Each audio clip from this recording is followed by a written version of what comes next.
Kalau komputer lebih kita kagumi dari Allah, itulah berhala kita. Kalau pangkat lebih kita utamakan dari Allah, itulah berhala kita.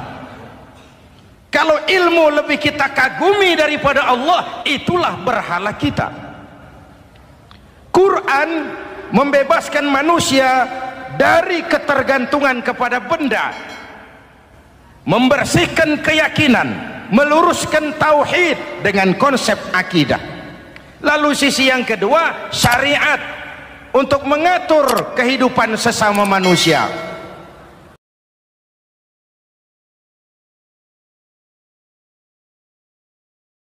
Bicara keagungan Ramadan yang ditandai 3 hal. Pertama, Ramadan dipilih oleh Allah menjadi bulan tempat di mana pertama kali diturunkan Al-Quranul Karim, kitab suci kita, imam kita, pedoman utama dalam melaksanakan berbagai kegiatan hidup. Pertama, ia berisi akidah yang tujuannya menyelamatkan manusia dari ketergantungan kepada benda, menyelamatkan manusia dari kemusyrikan, baik syirik yang jali maupun syirik yang khafi. Syirik jali itu syirik terang-terangan, nyata-nyata menyembah berhala, nyata-nyata meyakini Tuhan lebih dari satu. Kalau gitu insya Allah kita aman. Tapi ada syirik khafi, syirik yang tersembunyi, menjadikan yang selain Allah sebagai tujuan akhir dari seluruh kegiatan hidup. Itu syirik khafi. Saya sejak pakai cincin ini rezeki lancar. Cincin. Saya sejak pakai gesper ini, jangan anak gadis, nenek-nenek ngelihat saya lemes. Gesper. Ini sejak ada perkutut di rumah ini, bisnis bagus. Perkutut. Kalau komputer lebih kita kagumi dari Allah, itulah berhala kita. Kalau pangkat lebih kita utamakan dari Allah, itulah berhala kita. Kalau ilmu lebih kita kagumi daripada Allah, itulah berhala kita. Quran membebaskan manusia dari ketergantungan kepada benda, membersihkan keyakinan, meluruskan tauhid dengan konsep akidah. Lalu sisi yang kedua, syariat untuk mengatur kehidupan sesama manusia. Selama ini kalau mendengar syariat, yang terbayang oleh kita kan yang serem-serem, dan memang diopinikan sedemikian rupa. Padahal watak syariat itu pertama, al-musawat bainan nas fi takalifil ahkam. Ini watak syariat Islam. Semua manusia sama dalam berhadapan dengan hukum Allah. Semua manusia sama. Bukankah ini yang kita perjuangkan dengan tuntutan keadilan?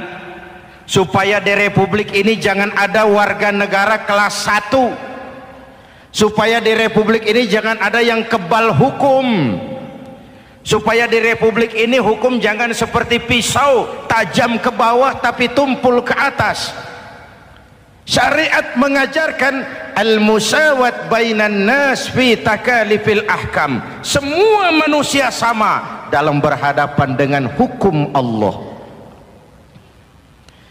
Ketika mengajarkan orang beramal, Rasulullah kepada putri kesayangan beliau sendiri berkata, "I'mali ya Fatimah, i'mali fa inni la ughni anki minallahi syai'a." Fatimah, beramal kau. Fatimah sholat, Fatimah puasa, Fatimah haji. Kalau kau tidak beramal, aku ayahmu Rasulullah tidak akan sanggup membelamu di akhirat nanti. Inilah watak syariat. Tidak mentang-mentang anak kesayangan lalu ada jaminan, sudah Fat, kamu nggak sholat nggak apa-apa, nanti di akhirat ada papi. Tidak. Semua manusia sama dalam berhadapan dengan hukum. Andai kata Fatimah putri Muhammad mencuri, tidak usah orang lain, Muhammad sendiri yang akan memotong tangannya. Bukankah keadilan macam ini yang kita harapkan? Cuma sayang, selama ini banyak kita mengenal Islam seperti orang buta kenal gajah. Ada 3 orang buta dilepas ke kebun binatang, disuruh kenal gajah. Saya yakin laporannya lain-lain. Orang buta pertama bilang, Pak, gajah tipis lebar kayak kipas. Kenapa? Dia baru pegang telinganya. Orang buta kedua ngotot, goblok itu Pak. Yang betul saya, gajah kecil panjang kayak ular. Kenapa? Yang dia pegang ekornya. Orang buta ketiga lebih marah, dua-duanya tolol Pak. Yang betul itu saya, gajah tinggi besar seperti pohon kelapa, karena yang dia pegang kakinya. Beginilah kita mengenal Islam, seperti orang buta kenal gajah. Frame of reference, kacamata pandangannya tidak total. Baru kenal kaki gajah sudah sok tahu gajah. Baru kenal telinga gajah sudah sok kenal gajah. Kemana-mana pidato, saudara-saudara, gajah tipis lebar kayak kipas. Buat orang yang belum kenal gajah, dia menyesatkan. Buat orang yang sudah tahu gajah, senyum di kolom. Oh, kau baru kenal kupingnya kok. Begitulah kadang-kadang kita baca Quran, ayatnya yang keras, kesannya Islam itu sangar, Islam itu sadis, Islam itu perang. Di sisi lain ada yang adem, sejuk, lalu lahir generasi feminim. Buat saya yang terpenting semua kita perlu. Rasul mengajarkan, la takun ratban fatuksara wala yabisan fatuksara. Jangan lemah, nanti kau diinjak orang, tapi jangan keras, nanti kau dipatahkan orang. Hadirin yang saya hormati, lalu syariat juga punya at-tadrij fit tasri', tahapan dalam melaksanakan syariat. Oleh karena itu, Ramadan yang keagungannya ditandai dengan turunnya Al-Quran harus jadi momentum kembalinya kita kepada Al-Quran. Quran itu imam, kita ini makmum. Saya mau tanya, imam ikut makmum apa makmum ikut imam? Makmum ikut imam apa imam ikut makmum? Makmum ikut imam. Kalau Quran imam dan kita makmum, kita ikut Quran, jangan Quran diminta ikut kita. Imam ruku, kita ruku, imam sujud, kita sujud, imam i'tidal, kita i'tidal. Ke barat kata Quran, ke barat kita berangkat, ke timur kata Quran, ke timur kita menuju. Halal kata Quran, ambil, haram menurut Quran, tinggalkan. Kalau dia imam dan kita adalah makmum, mari berimam kepada Al-Quranul Karim. Yang kedua, keagungan Ramadan ditandai dengan perintah melaksanakan ibadah puasa. Para ulama menyebut puasa itu ibadah sirriyah, ibadah rahasia, ibadah abstrak, tidak ada unsur sugesti. Kalau kita sholat, orang lihat. Kita sedekah, orang tahu. Kita pergi haji, satu kampung nganter. Kita puasa, cuma kita dan Allah. Pura-pura sholat, ketahuan Pak. Pura-pura sedekah, nggak bisa dong, apa yang disedekahin. Pura-pura haji, kemana perginya? Tapi pura-pura puasa, gampang. Keluar rumah, bibir lap yang kering, jalan lemesin dikit, ada angin miring, lemes amat puasa. Sirriyah, abstrak. Ibadah lain bisa dinilai, wah itu teman kita sodakohnya berani ya. Kok tahu kamu? Kelihatan dari jumlahnya. Itu sholatnya khusyuk ya. Kok ngerti kamu? Kelihatan dari geraknya. Tetangga sebelah itu rasa-rasanya hajinya mabrur ya. Kok ngerti kamu? Kelihatan dari tingkah lakunya setelah pulang haji. Kalau yang sebelah lagi itu haji tomat. Di Mekah tobat sampai kampung kumat. Ibadah lain kelihatan bisa dinilai, tapi puasa tidak bisa dinilai. Belum pernah saya dengar orang bilang, teman kita puasanya mantap betul ya. Kok tahu kamu? Beludah terus. Nggak ada hubungannya. Oleh karena puasa ibadah sirri, ibadah abstrak, maka yang terbentuk dari ibadah ini pertama keikhlasan. Ini sikap hidup yang paling penting. Orang lain mau puji atau tidak bukan soal. Orang lain mau dengar atau tidak bukan soal. Ini urusan saya dengan Allah. Dari ibadah sirri seperti ini terbentuk keikhlasan, dan itu penting. Penyakit yang namanya stres lalu menjadi stroke itu umumnya karena orang kehilangan keikhlasan. Tetangga sebelahnya beli TV, dia demam, panas dingin. Temannya naik jabatan, dia masuk rumah sakit. Temannya beli rumah, dia mati. Disiksa oleh perasaannya sendiri. Marilah hidup dengan ikhlas. Beramal ikhlas.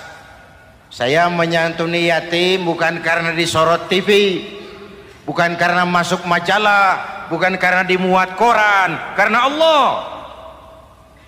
Berpakaian ikhlas. Saya berpakaian ini karena perintah Allah menutup aurat, bukan karena tuntutan Ramadan. Kalau cuma tuntutan Ramadan, Ramadan saja bagus busana muslim. Selesai Ramadan kembali pusar merajalela. Menerima jabatan ikhlas, ini amanah dari Allah. Jabatan adalah alat untuk mengabdi, bukan cuma alat yang melahirkan kekuasaan dan fasilitas. Kalau kekuasaan dianggap sebagai fasilitas dan kekuasaan, maka yang lahir tentu akhirnya maling-maling baru, yang lahir rampok-rampok baru, yang dikuras ya harta negara. Hadirin yang saya hormati, ikhlas menerima jabatan dengan keyakinan ini amanah Allah, amanah akan dimintakan pertanggungan jawab. Ini alat untuk berbuat baik, ini alat untuk mengabdi. Kalau cuma digambarkan kekuasaan jabatan sebagai kekuasaan dan fasilitas, itu yang lalu banyak melahirkan rampok-rampok baru. Betul? Iya, kalau jabatan kan gajiannya jelas. Menteri gajinya jelas, anggota DPR gajinya jelas, presiden, wakil presiden gajinya jelas. Tetapi ketika fasilitas dan kekuasaan banyak memberikan hasil, jangan heran lalu muncul penjarahan terhadap kekayaan-kekayaan yang justru merupakan milik rakyat. Ikhlas dalam menerima jabatan, ikhlas dalam berbuat, ikhlas dalam beramal. Lalu yang kedua, jujur. Tadi siang saudara sholat zuhur apa tidak? Sholat. Yang sholat? Ya enggak, ya enggak. Sebelum sholat zuhur kan saudara berwudu. Waktu berwudu kan saudara berkemur, memasukkan air ke mulut. Umpama waktu berkemur saudara korupsi, dikit saja airnya saudara minum, jangankan hansip, jangankan satpam, jangankan polisi, teman sebelah pun tidak tahu kalau waktu berkemur kita korupsi. Kenapa kita tidak mau melakukan itu? Ada rasa malu kepada Allah. Alangkah positifnya kalau ini diterjemahkan dalam kehidupan. Sekarang kan kita berpikirnya Allah ditekan. Kamu korupsi ya? Iya, Tuhan kan tahu. Biarin, Tuhan mah tahu, nggak ribut. Nggak ribut katanya. Tapi kalau orang, 3 orang saja tahu, geger kantor. Bayangin Tuhan aja ditekan. Tuhan diintimidasi, apalagi orang lain. Lahir etika otonom, daya kontrol yang paling ampuh yang muncul dari dalam jiwa kita sendiri. Keikhlasan yang dibentuk oleh pelaksanaan ibadah puasa, kejujuran yang dibentuk oleh pelaksanaan ibadah puasa, lalu kesabaran. Kata Nabi, as-siyamu junnatun, puasa itu benteng, dinding. Fa idza kana yaumus siyami ahadikum, kalau salah seorang kamu tengah berpuasa, fala yarfus, jangan berkata kotor, wala yafsuk, jangan berkata keji, wa in sabahu ahadun au qatalahu falyaqul inni shaim, inni shaim. Kalau ada orang mencaci maki dia, bahkan mengajak dia berkelahi yang menurut ukuran dia mesti menang, tapi karena puasa, maaf, saya bukan gak berani sama kamu, saya sedang puasa. Kalau mau berkelahi juga ntar aja habis buka, segeran dikit berantemnya. Inni shaim, maaf saya sedang berpuasa. Itu merupakan benteng. Orang itu kan kalau lagi puasa kondisi lapar, haus, temperamen kan tinggi, sedikit tersinggung temperatur naik, sama marah gampang. Kalau waktu begitu dia bisa sabar, ketika kenyang sudah nggak ada masalah. Sabar baik dalam taat kepada Allah, sabar dalam melaksanakan perintahnya, sabar dalam meninggalkan larangannya, dan sabar di dalam menghadapi musibah, kesulitan-kesulitan dalam kehidupan kita. Hadirin, kalau ibadah berpuasa kita baik, kita yang malam ini pasti bukan kita 20 hari yang lalu. Kita yang malam ini, kita yang sudah ditempa oleh penggojologan Ramadan, ditempa oleh kawah candra di mukanya Ramadan, sehingga membias dalam pembentukan pribadi.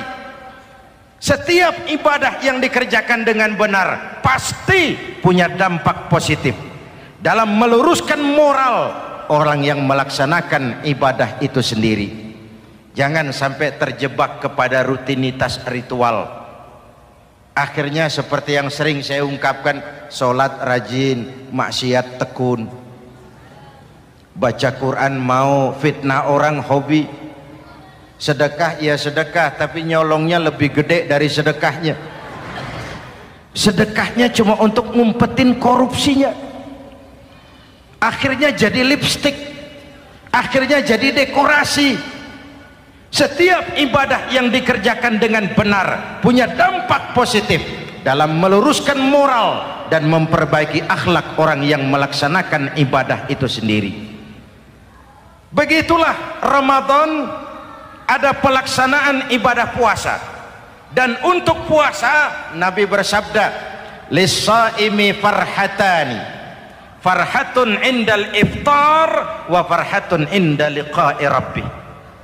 Buat orang yang berpuasa ada dua kegembiraan yang tidak dimiliki oleh yang tidak melaksanakan puasa.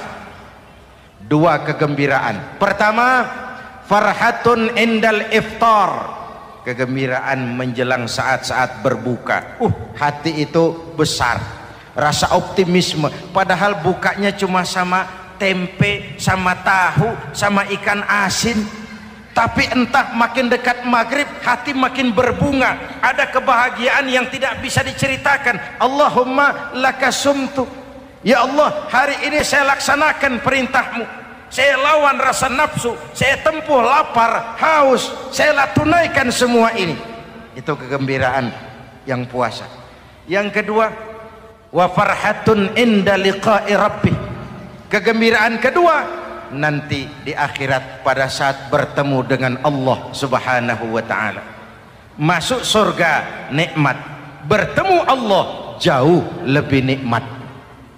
Hadirin yang saya hormati, bahkan di surga ada sebuah pintu yang khusus disiapkan bagi orang-orang yang melaksanakan puasa. Tidak bisa masuk ke pintu itu kecuali orang yang puasa. Dan pintu itu disebut pintu Rayyan, Babur Rayyan, pintu Rayyan. yang hanya boleh dimasuki orang-orang yang melaksanakan ibadah puasa. Hadirin, lalu yang berikutnya ibadah puasa ganjarannya abstrak. Kalau ibadah lain kita bisa lihat itu, sholat berjamaah pahalanya begini, haji kalau mabrur pahalanya begitu, sodakoh pahalanya begini. Puasa Allah cuma bilang as-siyamu li wa ana ajzibi, puasa untukku dan aku yang membalasnya. Berapa besar balasan Allah tidak diberitahu. Artinya apa? Kalau saudara kerja, mandor bilang, mas kau kerja sama saya, gajimu sebulan 5 juta, ketahuan sebulan 5 juta, kita kan bisa kong kalingkong, ada mandor rajin, tidak ada mandor kendor, pokoknya jatah 5 juta. Tapi kalau mandor cuma bilang, mas kau kerja sama aku, soal gajimu nanti aku yang atur, berapa besarnya nggak dikasih tahu. Aturan seperti ini harusnya membuat kita kerja lebih hati-hati. Sebab apa? Mungkin gaji kita sama saja 5 juta kalau kerja biasa-biasa, mungkin jauh lebih besar kalau pekerjaan memuaskan, mungkin tidak digaji sama sekali kalau pekerjaan sembarangan. Tidak dijelaskannya gambaran pahala puasa menjadi sugesti untuk melaksanakan ibadah puasa ini dengan sebaik-baiknya. Hadirin yang saya cintai, yang ketiga soal keagungan Ramadan ini. Di dalam bulan Ramadan ada satu malam yang bobotnya khairun min alfi syahrin. Satu malam tapi lebih baik daripada 1000 bulan, yang kita kenal dengan malam Qadar atau Lailatul Qadar. Sementara itu adanya pada sepertiga yang akhir dari bulan Ramadan, terutama di malam-malam ganjil. Di negeri kita lihat terjadi pergeseran nilai. Awal-awal Ramadan, minggu pertama pasar sepi, masjid ramai, full house, meledak. Betul? Padahal Rasul memberikan contoh, kalau sudah masuk sepertiga yang akhir Ramadan, beliau sing-singkan lengan baju, hamparkan sajadah, lebih banyak di masjid daripada di rumah. Itu baginda Rasul. Sing-singkan lengan baju, hamparkan sajadah, lebih banyak di masjid daripada di rumah. Hadirin yang saya hormati, di situ makna meraih kemenangan. Karena itu lebaran lain dengan Idul Fitri. Lebaran siapa saja boleh ikutan, tapi Idul Fitri milik orang yang melaksanakan ibadah Ramadan dengan baik. Nah, saya kembali kepada Lailatul Qadar. Semua kita, kecil atau besar, sengaja atau tidak, khilaf atau terpaksa, pasti punya yang namanya dosa. Di sini semua yang hadir nih, include saya, apa ada yang tidak punya dosa? Ayo, jujur. Apa ada di antara kita di sini yang nggak punya salah? Apa ada yang nggak punya dosa? Setiap kita, kecil, besar, sedikit, banyak, terlupa, terpaksa, pasti punya salah. Sekarang kalau mau hitung dagang, kita diberi umur 65, 40 tahun penuh dosa, lalu taubat 25 tahun. Menurut neraca hukum dagang belum seimbang. Dosa 40 tahun ditebus taubat 25 tahun. Menurut neraca hukum dagang. Untung Allah tidak dagang-dagangan kepada kita. Di Ramadan ini Allah ngobrol pahala. Di Ramadan ini Allah membuka pintu rahmah yang seluas-luasnya. Sampai-sampai ada hadis qudsi, "Lau amiltumul khataya hatta mala'atis sama thumma nadimtum fataballahu alaikum." Kalaupun kamu berbuat dosa, penuh langit dengan dosamu, kemudian kamu menyesal dan bertaubat, Allah pasti akan menerima taubatmu. Hadirin yang saya hormati, inilah momentum Ramadan, saat dimana kita melakukan pemutihan diri. Masih ingat cerita dalam kitab Durratun Nasihin? Saya ulang lagi cerita ini untuk sugesti. Ada buajingan tengik pernah membunuh 99 orang. Satu saat hidayah datang kepadanya, terniat ingin bertaubat. Dicarinya seorang ustadz, ketemu ustadz kepala ngajar. Ustadz, ya, apa? Saya mau taubat, diterima apa tidak taubat saya? Emangnya dosa kamu apa? Saya pernah membunuh 99 orang, ustadz. Ustadznya melotot. Wih, banyak amat. Enggak segampang itu nyawa hak prerogatif Allah. Cuma Allah yang berhak ngambil. Membunuh tanpa alasan yang benar dosa besar. Dosamu kelewat banyak, mas. Enggak bisa. Dia ponis lebih dulu kayak surga milik bapak moyangnya. Ini preman kita pikir ini ustadz saya niat baik-baik kok ngomongnya enggak enak. Daripada 99 tanggung, saya lempengin aja nih urusan. Dibabat lagi ustadz, tamat, selesai, pas, cepet. Niat taubatnya masih terus. Dia mengembara sampai ketemu seorang ustadz yang bijak. Waalaikumsalam ustadz. Assalam.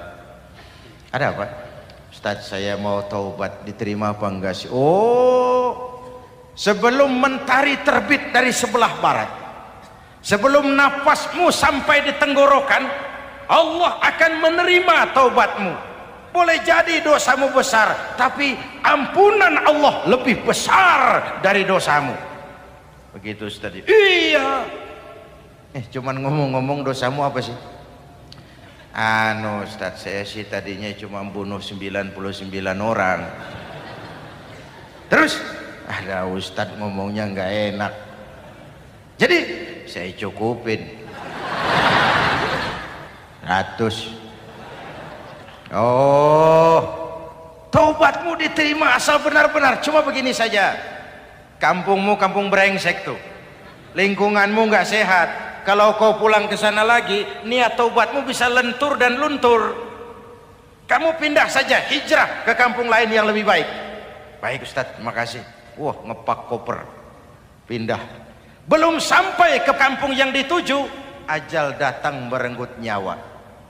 Ketika ruh keluar dari jasad, ini malaikat rahmah dengan malaikat azab rebutan. Kata malaikat rahmah, ini jatah saya. Orang ini sudah taubat, tempatnya di surga. Kata malaikat azab, nanti dulu. Taubat sih taubat, 100 bagaimana urusannya? Bertengkar. Akhirnya Allah mengutus malaikat Jibril, kau adili. Kata Jibril, ukur sajalah mana yang lebih dekat, kampung yang dituju atau kampung yang ditinggalkan. Ketika diukur, kampung yang dituju lebih dekat dari kampung yang ditinggalkan. Kata Jibril, dia jatah malaikat rahmah, taubatnya diterima Allah. Nah, kalau mendengar riwayat seperti ini, jangan diartikan bahwa untuk taubat mesti membunuh 100 orang. Ini harus diartikan bagaimanapun besar dosa dan kesalahan yang kita lakukan, jangan putus asa dari rahmat Allah. Sebaliknya, bagaimanapun banyak kebaikan yang kita kerjakan, jangan puas hati dan sombong diri. Kita belum tahu akhir perjalanan hidup ini. Kita hanya berbuat dan berbuat. Kepastian itu haknya Allah. Ada yang masuk neraka karena menyiksa kucing. Ada yang masuk surga walaupun sudah membunuh 100 orang. Bahkan kalau nanti saudara di surga ketemu orang-orang soleh, saudara nggak usah kaget, itu memang tempatnya di surga. Saudara akan kaget nanti kalau di surga ketemu pelacur. Pelacur masuk surga. Penasaran saudara samperin, Mbak Yu. Iya Mas, sampean ada di sini, apa Allah nggak salah wesel ini? Iya Mas, saya ini ada di surga sini. Padahal waktu di dunia dulu saya ini siapa Mas tahu kan? Mas juga langganan kan waktu itu kan.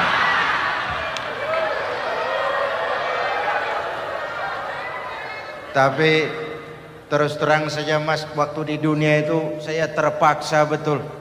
Sejak lahir saya sudah yatim piatu. Sejak kecil sudah yatim piatu. Ada tetangga saya muslim sedikit kaya, tapi pelitnya 17 setan. Akhirnya demi tuntutan perut saya merantau ke kota besar.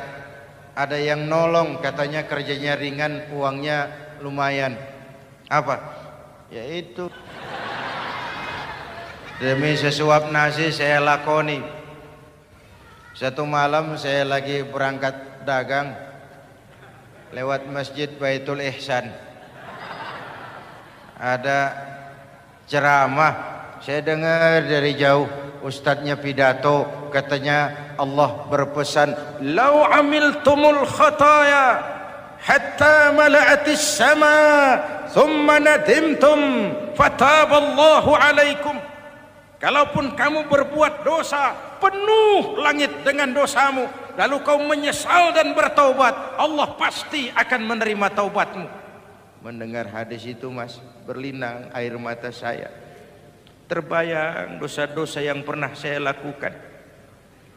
Terbayang orang-orang yang pernah menanamkan modal asing.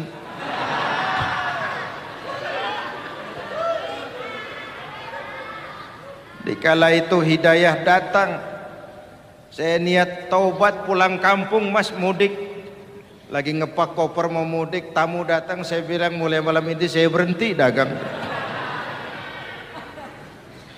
Taubat saya sebenar-benarnya, taubat saya diterima Allah, walaupun mampir dulu, transit dulu di tempat lain, akhirnya saya sampai juga ke sini. Inilah Ramadan. Orang baik bukan orang yang tidak pernah salah, karena tidak ada orang yang tidak pernah salah. Orang baik kalau dia berbuat salah, dia segera sadar, dijadikannya sebagai pelajaran untuk tidak diulanginya lagi di masa yang akan datang. Maka Nabi berpesan, tuba liman syaghalahu aibuhu an uyubin nas. Beruntung benar orang yang kekurangan dirinya menyebabkan dia sibuk sampai tidak sempat mencari-cari kekurangan orang lain. Tapi celaka benar orang yang terlalu sibuk mencari-cari kekurangan orang lain sampai lupa dengan kekurangan dirinya sendiri.